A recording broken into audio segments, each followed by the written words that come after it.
I'm walking into a local department store with one infant son on my hip and his brother, my 3-year-old JT, at my side. It's a hazy gray November day, and JT decides that the drizzle is sufficient for him to require his invisible, red imaginary, umbrella. It's a new game he plays, and every time there is the slightest hint of a chance for rain, out it comes. So he carefully opens it up over his head and grips it tightly in his little fists. We're in the crosswalk to the entrance when JT notices an armored truck idling in front of the store. Because he has been warned, to the point of stark terror, that moving vehicles are a danger, he stops dead and points, screaming at this perceived immediate threat. Of course, this means he doesn't notice the actual danger of the Lincoln Town Car barreling down on us. I grab his arm and unceremoniously drag him out of the road and up onto the curb. In the process, JT informs me with a wail, I have somehow managed to totally destroy his imaginary, invisible umbrella. He is broken-hearted and deadly serious, and summarily melts into a heaving puddle on the sidewalk. I hesitate for a moment. It's cold, it's wet, and my adrenaline is, not surprisingly, still racing from our near miss. In that split second, I weigh my options. I am exasperated and ready to chastise him for stopping in the middle of a traffic area. But we have had a tough week. Make that a tough year. Life has been on an up-and-down roller coaster for a good long while, including my own battle with postpartum depression after his baby brother's birth.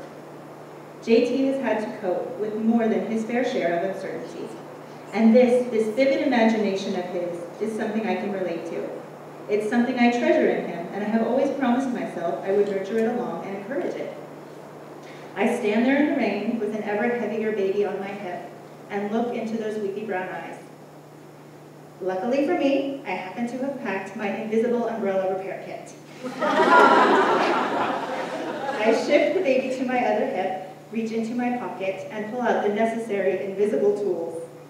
After a few flicks of the wrist, a quick turn or two, a flourish, the umbrella is as good as new. JT beams at me, suitably impressed with my prowess. He solemnly accepts his mended treasure, and we venture on into the wild jungles of commerce with nary a care in the world. We watch our baby boy grow, and we begin to realize that he is different. Personality quirks we had always taken for granted became more pronounced. One moment he was like a tiny adult, polite, gentle, loving, compulsively rule-following, and startlingly articulate. The next moment he was screaming, obstinate, manipulative, and finally hallucinating, suicidal. We learned the meaning of words like auditory stinging and spectrum disorder, and saw a variety of providers who have tossed around a lengthy array of ever-shifting labels, none of which quite fit.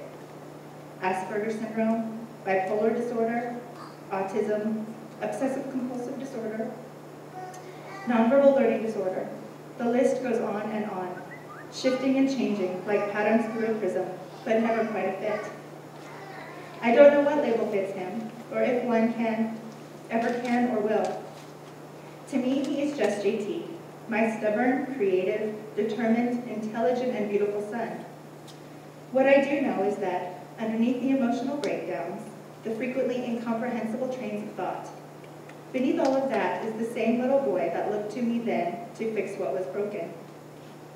The hurts now are less imaginary, but often no less invisible. The confusion when he doesn't understand the social rules of the 4th grade set, his abject horror of the shower, his embarrassment at being overweight, the devastation when schoolmates don't understand why he is different, and tease, bully, or ostracize. The moments after a meltdown when he looks at me, cocoa-colored eyes brimming with tears, and says, "I'm sorry, Mom. What's wrong with me? I don't want to be like this." The days have passed when a little time and a little creative ingenuity were enough to repair the damage inflicted on his tender heart by an often uncaring world. They grow up and walk out into the world and face the wonders and terrors that life has to offer, And suddenly we can't be there every moment to hold their hand, to dry their tears, to explain the inexplicable. We have to let them walk alone, to stumble, to fall, and please God, to stand again and keep going, to mend, no matter how big or small the hurt or how invisible.